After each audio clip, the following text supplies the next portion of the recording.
Hello, I hope you are doing well. As you can see, I'm dressed up for a couple of Christmas gigs today. Our youth orchestra is playing for a community called Westminster Village. We're going to do that.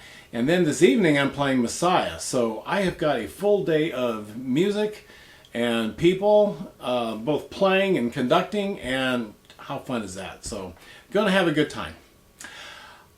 Thinking about all of this and thinking about the video I made last week on solemnization systems, I wanted to talk about specifically Takadimi. I want to mix in a little bit of note names on this. And of course, thinking about Christmas, I was thinking about one rhythm that bugs people a lot. So if you're a student, sometimes the struggle of a dotted 8th and 16th note and knowing exactly where to place it. And if you're a teacher, sometimes it's a struggle to really help kids know how to do that. So we're going to use some Takadimi on this. Remembering that one of the reasons I really like it is that it has a consonant at the beginning of each of the rhythms, and it's followed by a vowel to help fill that space, because rhythm happens during time and space. And Takadimi is the actual, well, it's the name of the solemnization system, but it's also 4 divisions within one beat. Takadimi, Takadimi. In this case, it's going to be 4/4, so these are 16ths. Takadimi, Takadimi, Takadimi. Okay? And so the song, we're going to play in the key of G. Takadimi. Takadimi. Alright?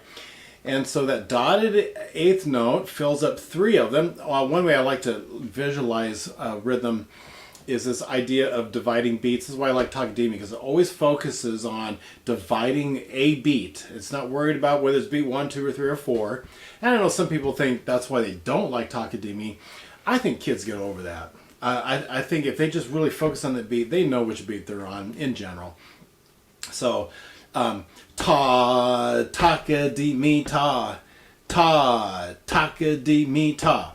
And so for you kiddos, Takadimi, ta, Takadimi. Can you play it with me? It's an open G. Sorry, it's an open D to a G, all right? Here we go. Ready, go, D.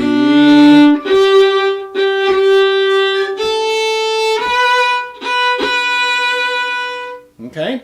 And so no one's done anything weird or that. Basses, you haven't done any shifting or none of that's happening just yet. Takadimi, ta, ta, Takadimi, ta. And I'm hooking that note because it's a little note and just needs a little bow. Okay? So there's that. All right, now if I think about pitches, I want this to mostly be about Takadimi and just thinking about just dividing that particular beat. But pitches, D, G, G, G, A, B, B, B. Now listen to this. B, A, B, C, Fis, A, G. So to a violin viola, to go from C to Fis, my second finger has to move. Because C, the spot's right here, and F sharp, the spot's here. Now if you're thinking, why am I singing Fis and not F sharp? That's another video. You can watch that. I made that last week. Right? I call it Gerlish. It's not exactly German, but it doesn't mess up the rhythm. Otherwise, I would go B, A, B, C, F sharp, A, G. I don't want to do that. I want to just be able to sing a sound that represents the note. B, A, B, C, Fis, A, G. So on the A string, this is what I got to do. On the D string, that's what I got to do. My second finger, I like to say, does the gymnastics. It's got to bounce around. B, A, B, C, Fis, A, G. And I would play a 4-finger A, G. Might as well practice that. Cellos, you got it easy on this one, right? B, A, B, C, Fis, A, G.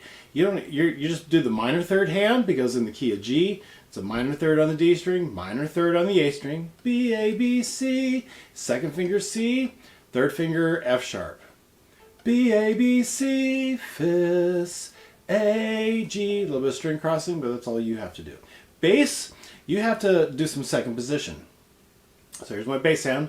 B, A, B, C. I've run out of fingers. I either do a quick shift up to C, or I'm going to be smart and I'm going to shift early and prepare for that C. B, A, shift, B, C. I'm going to shift on the B. And what I like about this one is I hear the B, I hear it, and then I shift to it. I hear it, and then I shift to it. B, A, shift, B, C. Now I'm there. Fifth, I just play a second finger on the D string if I'm really in tune. B, A, B, B, A, shift, B, C, string cross with a 2, fifths. Now you gotta shift back for the A, G, okay? All right, so let's just practice that little bit right there.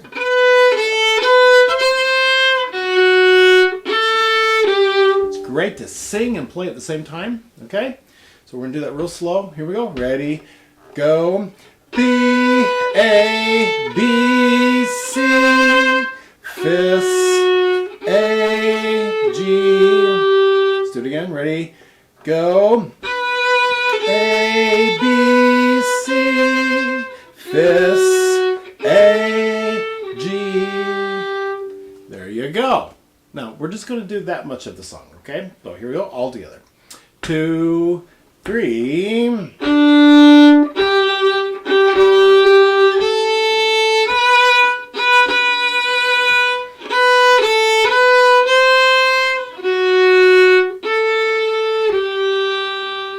And then it repeats. Now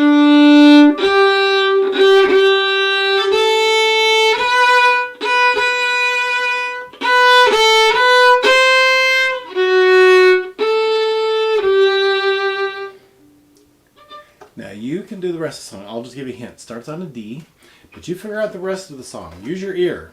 Sing it. Ya da da da, ya da da da, ya da da da. What are those pitches? This is what your ear's for, and really mess around and figure that out, okay? All right, so there is Takadimi, a really good reason for using it to figure out O Tannenbaum and to figure out the rhythm of a dotted eighth and a 16th. And then a little bit of note names as well to really hear the C and then the F sharp and be able to sing it so it doesn't mess up your rhythm, okay? Super. I will see you on the next video.